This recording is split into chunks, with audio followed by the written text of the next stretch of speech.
আরাবুল, খয়রুল, সওগাত, এইসব গাঁজাখোররা যত লড়াই করছে, এনারা ঝামেলা করছে, আর সাধারণ মানুষ বিপদে পড়ছে। এই আরাবুল ইসলামও খেলা করেছে। আরাবুলের সঙ্গে যারা এসেছিল সব আইএসএফ এর হারমাত বাহিনী, কি বলবেন? দেখো, সর্বপ্রথমে একটা কথা বলি, কারা হারমাত, কারা গুন্ডা, কারা মোস্তান, সেটা জনসাধারণ এবং জনগণ, ভাঙড়ের জনগণ সেটা জানে।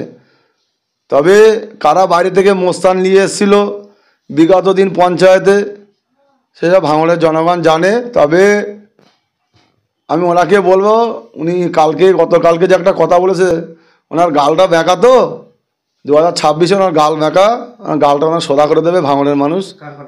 শুধু সময়ের অপেক্ষা, তৈরি থাকবে। ওই একটা গাল ব্যাকা আছে ওপারে, সে গাল ব্যাকা বড় বড় কথা বলে, আমরা গাঁজাখোর, আমরা গুন্ডা মোস্তান। আরে ভাই, কারা গুন্ডা, কারা মোস্তান, কারা ক্রিমিনাল, সেটা ভাঙড়ের জনগণ জানে। শুধু সময়ের অপেক্ষা, জবাব তোমাকে দেবে, তুমি তৈরি থাকো। তোমার গাল ব্যাকা গাল তোমার সোজা করে ছেড়ে দেবে খুব তাড়াতাড়ি। আরাবুলের সাথে কি সার দেবে আইএসএফ এর নেতারা? দেখো, ওরা সম্পূর্ণ ভিত্তিহীন কথা। ওরা সবই এক গোয়ালের গরু। জানেন, বিগত দিন ওনাদের ভাগাভাগির একটা ব্যাপার ছিল। সেই ভাগাভাগি ব্যাপারের জন্য আজকে আরাবুল ইসলাম জেলে ছিল, এবং ওনাদের সম্পূর্ণ একটা গোষ্ঠীদণ্ড বিষয়। বিগত দিন চালতে বেড়ে একটা পার্টি অফিস পোড়ানোকে কেন্দ্র করে, সেটাও একটা গোষ্ঠীদণ্ড।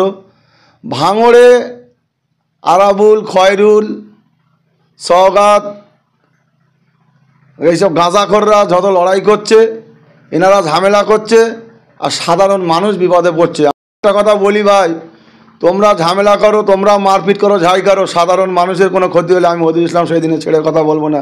পরিষ্কার কথা বলে দিচ্ছি, ভাঙড়ের মানুষকে নিয়ে অনেক চিনিমিনি করেছো, অনেক ছেলেখেলা করেছো, আর নয়।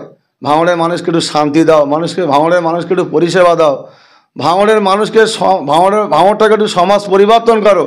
যে ভাঙড়ে বোম বন্দুকগুলি দায়িত্ব করছো, সেই ভাঙড়টাকে একটু সুন্দর কলেজ প্রতিষ্ঠাতা করো। এই ভাঙড়কে আজকে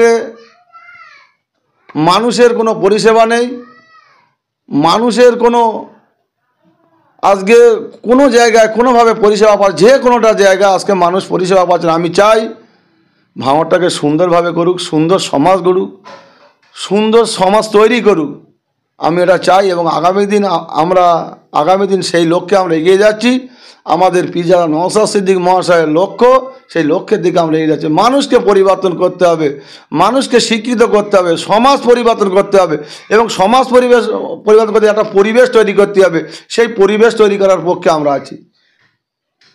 ওদের গোষ্ঠীদণ্ড একটা ব্যাপার ছিল, এবং সওগাত হচ্ছে একটা নটোরিয়াস ক্রিমিনাল, এবং শুধু নটোরিয়াস ক্রিমিনাল নয়, তিনি মানুষের জন্য ক্ষতিকারক।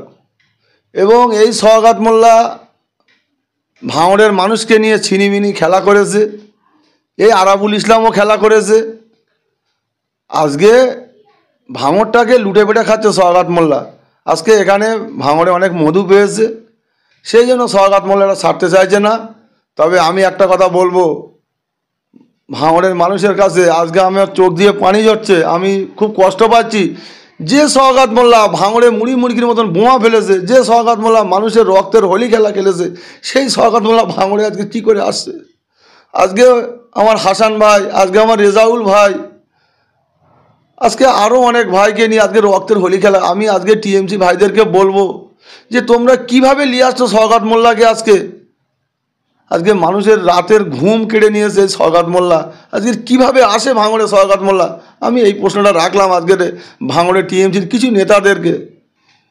যে সওগাত মোল্লা মানুষকে ঘুমোতে দেয় না, ঘর ভেঙেছে, এবং সওগাত মোল্লা সেখানে ডাইরেক্ট দাঁড়িয়ে বলছে, যার ঘর ভাঙবি ভিডিও ক্যামেরা করে সেই বুথের মেম্বারদেরকে দেখাতে হবে। এবং যে সওগাত মোল্লা মানুষকে রমজান মাসে ইফতার করতে দেয়নি, যে সওগাত মোল্লা মানুষকে মারতে মারতে পায়খানা করে ফেলেছে, যে সওগাত মোল্লা জেসিবি দিয়ে ঘর ভেঙেছে, যে সওগাত মোল্লা জলকার লুট করেছে, সেই সওগাত মোল্লা আজকে কী করে মানুষের নেতা হয়? আমরা ওই রকম নেতাকে চাই না। আমাদের নেতা হবে পীরজাদা নওশাদ সিদ্দিকীর মতন। আমরা নেতা চাই যে মানুষের জন্য কথা বলবে, যে ঐক্যের জন্য কথা বলবে, যে সমাজ সেবা করবে, যে মানুষের পাশে দাঁড়াবে। আমরা সেই নেতাকে চাই, আমরা ওই ধরনের নেতাকে চাই।